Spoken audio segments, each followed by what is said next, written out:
Halo Mas Rais, selamat malam. Halo, selamat malam Mas Haikal. Woi, hai. Apa kabar Mas Rais? Baik-baik Mas Haikal. Oke. Hai teman-teman, jadi ini yang namanya Mas Fadar Rais Apriyano, merupakan salah satu mahasiswa program studi ilmu pemerintahan Universitas Muhammadiyah Yogyakarta. Nah, malam kali ini kita akan membincang dan membahas mengenai penelitian kualitatif secara lebih mendalam dengan Mas Rais Apriyano seterusnya. Nah, hai Mas Rais, jadi seperti ini, kan sekarang lagi ramai nih mengenai penelitian kualitatif. Nah, penelitian kualitatif sendiri kan pasti harus ada output. Nah, untuk penelitian kita agar lebih baik dengan mengenai hubungan masyarakatnya. Nah, Mas Rais sendiri tahu nggak sih apa itu penelitian kualitatif? Oke, langsung ya Mas Haikal ya. Jadi tadi berbicara tentang rame-rame jadi teringat demo kemarin aja Mas Haikal. Oke, langsung saja Mas Haikal. Jadi terkait pendekatan, jadi kita tahu bahwa memang kita sebelum mengulik tentang kebahasaan bahasa Indonesia, jadi ada namanya Kamus Besar Bahasa Indonesia. Nah, saya menemukan istilah pendekatan di Kamus Besar Bahasa Indonesia di tahun 2016. Nah, di KBB ini pendekatan itu bermakna proses, cara, perbuatan yang mendekati usaha dalam rangka aktivitas penelitian untuk mengadakan hubungan dengan orang yang diteliti. Nah, dapat kita lihat bahwa memang untuk kita melakukan pendekatan sama seperti halnya Mas Haikal seperti itu. Ketika Mas Haikal melakukan pendekatan itu kan ada namanya sebuah proses dan ada cara dan ada perbuatan. Nah, di KBB ini menjelaskan secara bagus juga karena memang untuk melakukan pendekatan itu harus melalui sebuah proses, melalui dengan cara-cara untuk kita melakukan pendekatan dan juga perbuatan kita untuk mendekatkan kepada orang lain seperti itu. Nah, saya juga melihat di Cambridge Dictionary tahun 2020 itu menunjukkan terkait pendekatan ya, menunjukkan makna itu terkait ruang, waktu kualitas atau kualitas waktu dan juga berbicara dan menulis.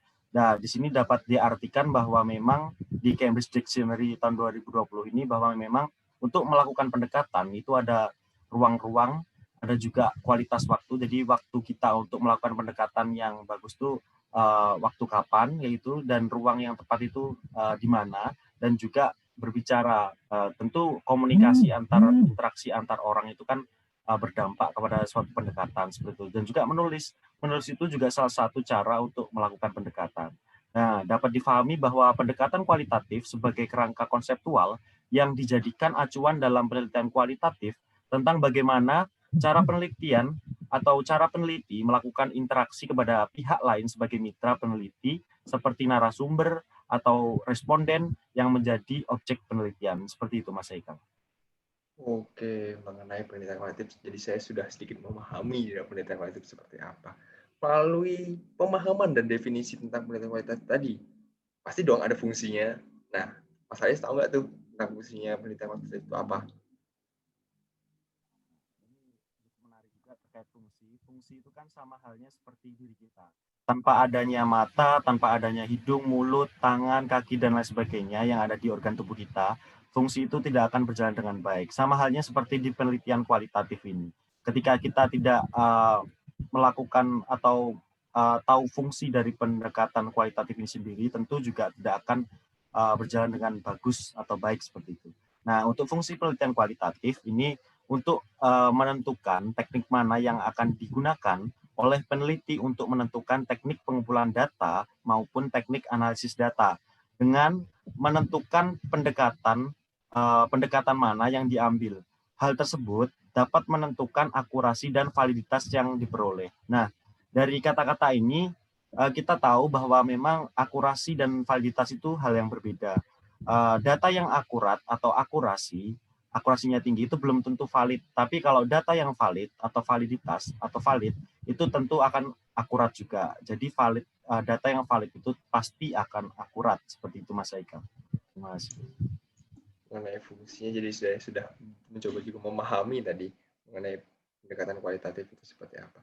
Nah, selain fungsi ini, pasti ada dong pendekatan-pendekatan khusus dan bagaimana caranya melakukan dari definisi hingga fungsi tadi kepada objek ataupun yang ingin diteliti seperti itu. Nah, menurut Mas Rais, bagaimana sih pendekatan yang lebih baik itu seperti apa dan mungkin ada beberapa contoh seperti itu mungkin?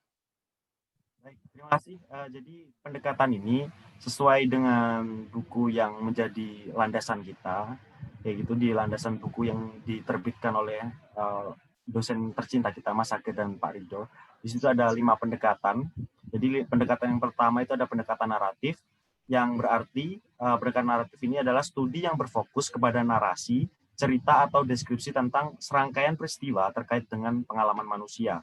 Dan yang kedua ada pendekatan fenomenologis. Pendekatan ini mencoba menggali dan menemukan pengalaman hidup manusia terhadap diri dan hidupnya. Dan saya menemukan ada juga bahasa Yunani itu terkait fenomenologis ini, ada phenomenon yang berarti penamakan diri atau pengalaman diri, dan juga logos itu yang berarti akal. Dan yang ketiga ada pendekatan ground theory, pendekatan yang menekankan upaya peneliti dalam melakukan analisis abstrak terhadap suatu fenomena dengan harapan bahwa analisis ini dapat menciptakan teori tertentu yang dapat menjelaskan fenomena secara spesifik. Dan yang keempat ada pendekatan etnografis. Pendekatan ini berusaha meneliti suatu kelompok kebudayaan tertentu berdasarkan kepada pengamatan dan kehadiran peneliti di lapangan dalam waktu yang lama. Dan yang terakhir ada pendekatan studi kasus. Pendekatan ini menelaah sebuah kasus atau fenomena yang ada di masyarakat yang dilakukan secara mendalam untuk mempelajari latar belakang, keadaan, dan interaksi yang terjadi secara kontemporer atau kekinian, seperti itu Mas Eka. Jadi 5 ya totalnya tadi ya, yang saya dengar tadi ada 5 pendekatan. Nah, di antara 5 pendekatan yang baru saya dengar dan saya coba pahami, pasti dong ada bedanya antara setiap pendekatan. Nah, Mas Rais sendiri, bagaimana cara membedakan pendekatan-pendekatan tadi dengan pendekatan yang lainnya? Perbedaan ini tentu sangat jelas. Perbedaan itu sama halnya seperti kehidupan atau karakter atau diri seseorang, seperti saya dan Mas Haikal. Mas Haikal memiliki ciri-ciri jenggot yang lebat dan panjang, dan saya kan mesti Mas Haikal mampu melihat ciri-ciri saya seperti apa. Sama halnya seperti di perbedaan di pendekatan ini. Nah, di kelima pendekatan ini banyak perbedaannya. Namun saya akan memberikan beberapa ciri-ciri yang tentu menjadi perbedaan. Yang pertama ada fokusnya, jenis masalah yang cocok untuk desain, latar belakang, unit analisis, bentuk pengumpulan data, strategi analisis data, laporan tertulis, dan lain sebagainya. Dan saya melihat ciri-ciri yang menonjol, menurut saya ya, ciri-ciri yang menonjol terhadap perbedaan kelima pendekatan ini, itu saya melihat pada strategi analisis datanya.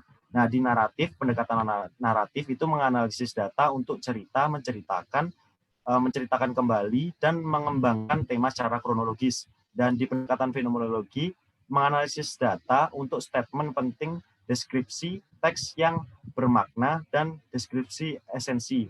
Di ground theory, itu menganalisis data melalui opening coding, axial coding, dan selective coding. Dan di etnografi, itu menganalisis data melalui penjelasan kelompok budaya dan tema tentang grup. Dan yang terakhir studi kasus itu menganalisis data melalui deskripsi kasus maupun multi kasus, seperti itu Mas Haikal. Oh ya, mantap juga nih pembahasan tentang malam ini tentang penelitian kualitatif sungguhnya. Oke Mas Rais, mungkin cukup sampai situ aja. Dan sebelumnya mungkin sebelum kita tutup nih, Mas Rais kayaknya ada sesuatu yang disampaikan. Ada nggak kira-kira? Seperti yang disampaikan, saya selalu mengutip tokoh yang berhubungan dengan pendidikan, Ki Hajar Dewantoro. Dia mengatakan bahwa setiap tempat yang kita datang itu adalah sekolah, setiap orang yang kita temui itu adalah guru. Sama halnya seperti sekarang. Tempat Zoom ini adalah tempat sekolah saya yang saya datangi, dan setiap orang yang kita temui itu adalah guru. Nah, sama seperti halnya Mas Haikal sekarang ini. Mas Haikal itu saya jadikan guru untuk saling belajar. Seperti itu Mas Haikal. Terima kasih dari saya ya. Terima kasih. Oke, ya terima kasih Mas Rais atas penjelasan dan obrolannya malam ini. Sungguh asik sekali mengenai penelitian kualitatif. Oke Mas Rais, terima kasih. Semoga sehat terus ya. Dan semoga kita masih bisa bertemu kembali di luar Zoom tentunya. Oke Mas Rais, terima kasih untuk obrolan hari ini. Ya, Assalamualaikum warahmatullahi wabarakatuh. Waalaikumsalam.